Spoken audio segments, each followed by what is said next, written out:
Financial blockage অর্থাৎ আপনি হয়তো কর্ম করেন কিন্তু ঠিকমতো ফলের আশা করেও তার সফলতা কিন্তু আপনি পাচ্ছেন না।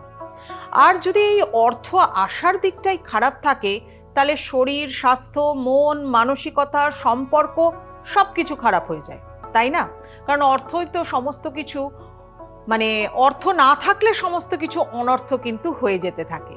তাই এই অর্থকে আনবার জন্য, মানিটারি ফ্লোকে সঠিক রাখবার জন্য বলা হয়, মানে এটা শুধুমাত্র আমাদের থিওরিটিক্যাল বক্তব্য নয়, বহু মানুষ অ্যাপ্লাই করে দেখেছেন এবং আপনারাও বিশ্বাস করে অ্যাপ্লাই করে দেখতে পারেন যে আমাদের রান্নাঘরে অনেক ধরনের হার্বস থাকে, যে হার্বসগুলো কিন্তু আমাদের এই বিভিন্ন ধরনের টোটকাতে কাজে লাগে।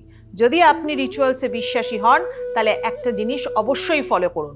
যাদের এই ফিনান্সিয়াল ব্লকেজ আছে তারা নিজেদের মানি ব্যাগে, অর্থাৎ মানি ব্যাগ বা ওয়ালেট কখনো খালি করে রাখবেন না, এবং তার মধ্যে একটা সবুজ রঙের সিল্কের ক্লথের মধ্যে একটা ছোট্ট স্টার অ্যানিস, অর্থাৎ এরকম স্টার অ্যানিস যেটাকে বলা হয়, সেই জিনিসটা আপনি আপনার সবুজ রঙের ওই সিল্কের কাপড়ের মধ্যে রেখে মানি ব্যাগে বা ওয়ালেটে রাখুন। দেখুন না ফিনান্সিয়াল ব্লকেজ আপনার কেটে যায় কিনা।